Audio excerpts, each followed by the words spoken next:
గత కొంతకాలంగా జగిత్యాల జిల్లాకు చెందిన సదాల సంజీవ్ గ్రామం తాళ ధర్మారం ఏటు బిట్టు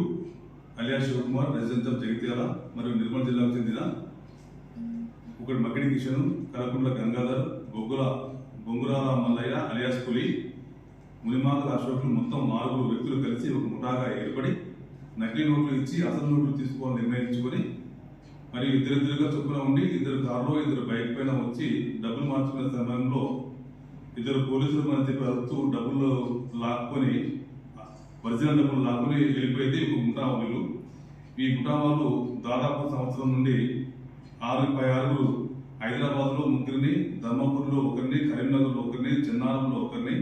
జగిత్యాలలో 1 నమ్మించి అసలు డబ్బులు తీసుకున్నామని దాదాపు 10 లక్షల రూపాయల వరకు లాక్కొని వెళ్ళడం జరిగింది. అలాగే తేదీ 1/8/24 రోజున రాత్రి పెద్దగుండు వద్ద దావా యజమాని అయినటువంటి రాజేందర్ దగ్గర ₹1,00,000 తీసుకొని వస్తే నకిలీ 5 లక్షల రూపాయలు ఇస్తానని నమ్మించగా అతను ₹1,00,000 తీసుకొని రావడం జరిగింది. నిన్న ఆ టైంలో అతని దగ్గర నుంచి ₹1,00,000 లాక్కొని వెళ్ళడం జరిగింది. నిన్న తేదీ 28 రోజున ఉదయం వచ్చి మెట్పల్లిలో కేసులో ఫిర్యాదు చేయగా ఈ ₹1,00,000 లాక్కెళ్ళిన ఆరుగురు పైన మేము కేసు చేయడం జరిగింది. ఈ విధంగా మోసం చేసి లాక్కుపోయిన వ్యక్తుల గురించి CI Niranjan Reddy plus SI Chiranjeevi, SI రాజులు మా పోలీస్ సిబ్బంది వారిని పట్టుకొని ఆలోచించగా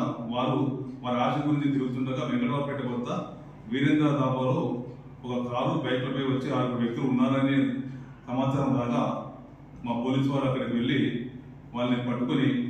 ఆ 6 వ్యక్తుల దగ్గర నుంచి ఆ నెక్సాన్ కారు, ఒక పల్సర్ బైకు, ఒక 14 కట్టలు, ₹500 డమ్మీ కట్టలు మరియు 6 సెల్ ఫోన్లు, నగదు ₹5,050 పట్టుకుని నేరస్తులను అదుపులోకి తీసుకోవడం జరిగింది. కారును, డమ్మీ 2 కట్టలను మరియు బైక్ను నగదు రూపంలో స్వాధీనపరుచుకొని పిఎస్కి తీసుకుని వచ్చి నేరస్తులపై తదుపరి చర్య నిమిత్తమై కోర్టు రిమాండ్కి తరలించడం అయింది.